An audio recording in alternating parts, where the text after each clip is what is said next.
Mount Washington stands as the highest peak in the northern Appalachian Mountains, reaching an elevation of 6,288 feet. At first glance, its towering height might make you think it belongs among the Southern Sixers, the 40 peaks in North Carolina and Tennessee that also rise above 6,000 feet. But Mount Washington and the White Mountains are in a league of their own, proudly defiant. Known as New England's most rugged mountain range, the White Mountains endure some of the planet's harshest weather. For many years, Mount Washington held the record for the highest wind speed ever recorded on land, and today it remains a training ground for climbers preparing to tackle the world's most dangerous peaks. Yet despite their unforgiving reputation, these mountains draw millions of visitors annually. People are captivated by their dramatic landscapes, unique features, and unrivaled beauty. In fact, White Mountain National Forest is celebrated as one of the best destinations on Earth for autumn foliage. Hey there, my name is Bill Marion, and this is A Nose for Life. In today's video, we're heading to one of the most popular and breathtaking national forests in the United States, White Mountain National Forest. Since I've already released a video about Kancamaga's Scenic Byway, another famous attraction in the White Mountains, this time I'm going to focus on Mount Washington and provide you with an overview of the White Mountains and highlight some things that make them so special. Trust me, this region is among the most stunning in the country, so be sure to stick around until the end to soak in all the incredible scenery. As always, there are links in the description.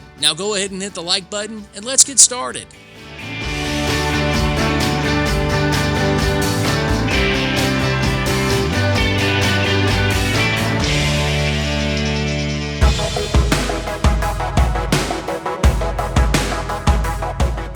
The White Mountains are located in both New Hampshire and Maine. This 800,000-acre national forest established back in 1918 includes 6 federally designated wilderness areas and more than 7,700 acres of alpine habitat. The White Mountains include several mountain subranges or groups, the most famous and prominent being the Presidential Range. More on the Presidential Range in a moment. While the White Mountains aren't known for their elevation, many mountaineers believe that the White Mountains of New Hampshire are the premier mountain range of the eastern United States, or that the White Mountains alone have the right combination of height, ruggedness, and scenery east of the Rockies. New Hampshire has 48 mountains that are at least 4,000 feet above sea level. That's more 4,000-foot peaks than any other state. But that's a little misleading. In just a few weeks, I'm going to release a video about measuring mountains. Sounds boring, right? Well, it turns out how mountains are measured, who's doing the measuring, and even why a mountain is measured can be very controversial. You know, the only thing that gets people riled up in the comment section more than the size of a mountain is how to pronounce Appalachia. So the comment section in that upcoming video should be a lot of fun. Make sure you're subscribed.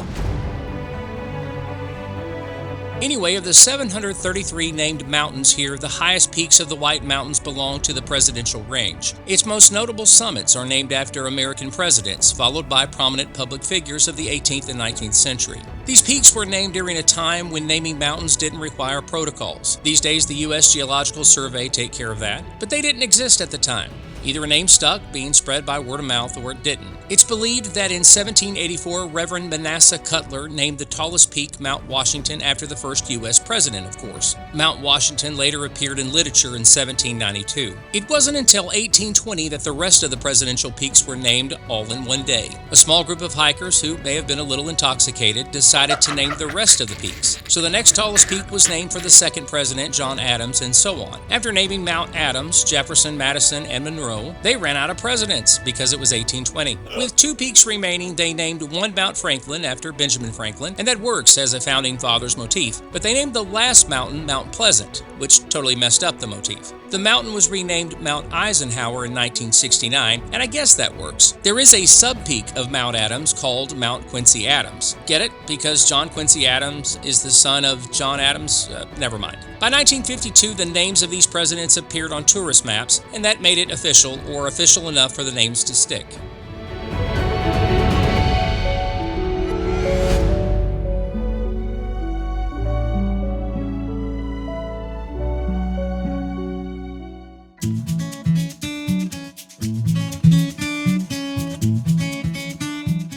This may come as a surprise, but there are no national parks in New Hampshire or Vermont. Often people mistakenly refer to White Mountain National Forest as White Mountain National Park. I'm going to share what I learned about this in an upcoming video. Now, forgive me for plugging yet another future video, but it's a bigger deal than you might realize, and by the end of this video, you might start figuring out why it's a big deal without me saying anything at all. As you probably already know, national forests serve a different purpose than national parks. A national forest designation means that the land has been set aside to be managed by the federal government for commercial purposes like logging or mining. When most of us think about national forests, we think about hiking, fishing, camping, and so on. But national forests serve a greater role to local economies than just leisure. White Mountain National Forest is the only national forest located in New Hampshire or Maine. Most of the major mountain peaks over 4,000 feet high in New Hampshire are located in White Mountain National Forest. And it's here that you can hike over 100 miles of the Appalachian Trail.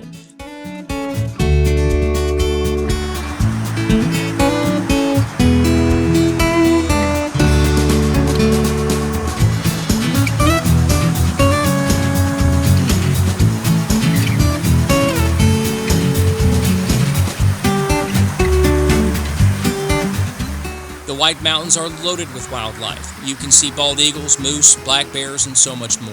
Fishing and hunting are allowed within White Mountain National Forest. Licenses are more expensive in New Hampshire compared to Vermont, but regulations are more flexible.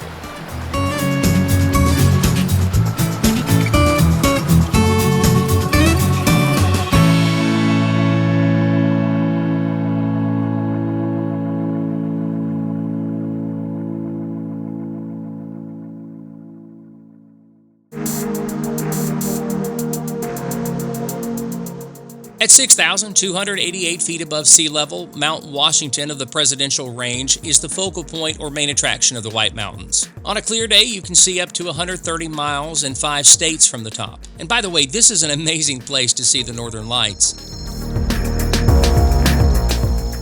About 50,000 vehicles per year drive the nearly 8-mile road leading to the summit of Mount Washington. The Mount Washington Auto Road is America's oldest man-made attraction, and it's a private road, a family-owned business since 1906. And here's something about this road that makes it really unique when compared to other scenic mountain drives. The Mount Washington Auto Road is open to ATVs and UTVs on specific days. Take that, Mount Mitchell! And there are so many other activities on this very special mountain. And here's something that I find shocking about Mount Washington. In 1904, 7 years before the first Indianapolis 500, and 12 years before the first Pikes Peak hill climb in Colorado, the Mount Washington Hill Climb was born, a race to the top. It's the oldest automotive hill climb in North America. And trust me, driving to the top of this road, well, it's an adventure to say the least. For most people, it takes about 30 minutes to summit by vehicle, depending on how many times you stop along the way. But at the Climb to the Clouds event in 2017, a driver made it to the top in 5 minutes and 44 seconds.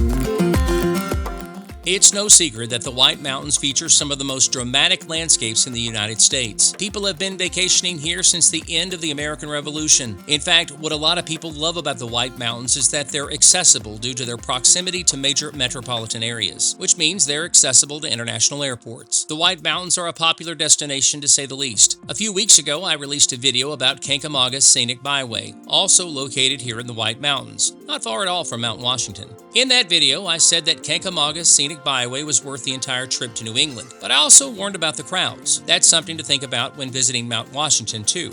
When compared to the Green Mountains of Vermont, the White Mountains receive twice the number of visitors annually, 6 million visitors a year. That's impressive considering that Nantahala and Pisgah National Forest, two of the most visited national forests in the United States, receive anywhere from 8 to 10 million visitors a year combined. And those two national forests benefit from nearby attractions like the Blue Ridge Parkway, Linville Gorge, and the most visited national park in the U.S., Great Smoky Mountains National Park. Despite being all the way up here, White Mountain National Forest is always in the top 5 most visited national forests in the U.S. While visiting the summit of Mount Washington, I met people from all over the U.S. and all over the world.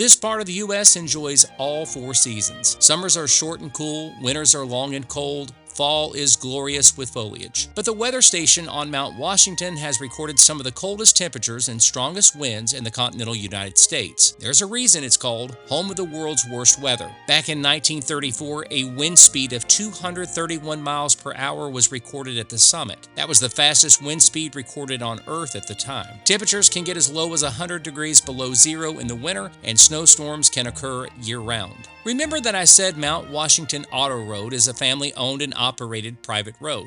In other words, you have to pay to drive to the top of Mount Washington, which is fine with me, but it made me wonder who owns the mountain itself. It turns out that Mount Washington is under a combination of public and private ownership. The summit itself, along with the 60-acre Mount Washington State Park, is managed by the New Hampshire Division of Parks and Recreation. Surrounding the state-owned summit, much of the mountain lies within White Mountain National Forest, administered by the U.S. Forest Service. However, several private entities also own land and operate businesses on the mountain, including the Mount Washington Cog Railway, which owns a corridor of land extending from the base to the summit.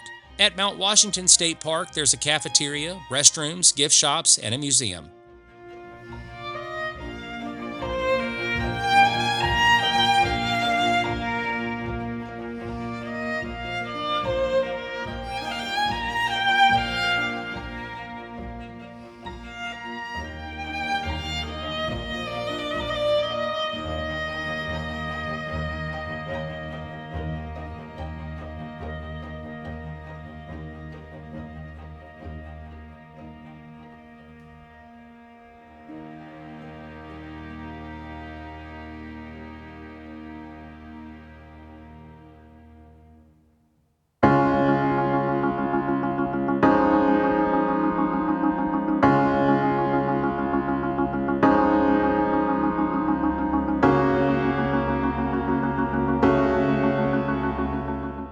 This video doesn't scratch the surface of what all there is to see and do in the White Mountains. Check out our New England playlist for more videos about the White Mountains and other mountain ranges in the northern Appalachian Mountains. We chose to visit the White Mountains because of people just like you who left comments on our videos, and we're so glad we took their advice. And if you enjoyed this video, I really hope you'll leave a comment, and I hope you'll share the video too. We're so grateful for how well we were treated by the locals during our visit. In fact, we were treated well during our entire tour of New England, and we're so grateful. And I want to thank you for watching this video. Here are some other videos I know you'll enjoy. Don't forget to hit the like and subscribe button. My name is Bill Marion, and this is A Nose for Life.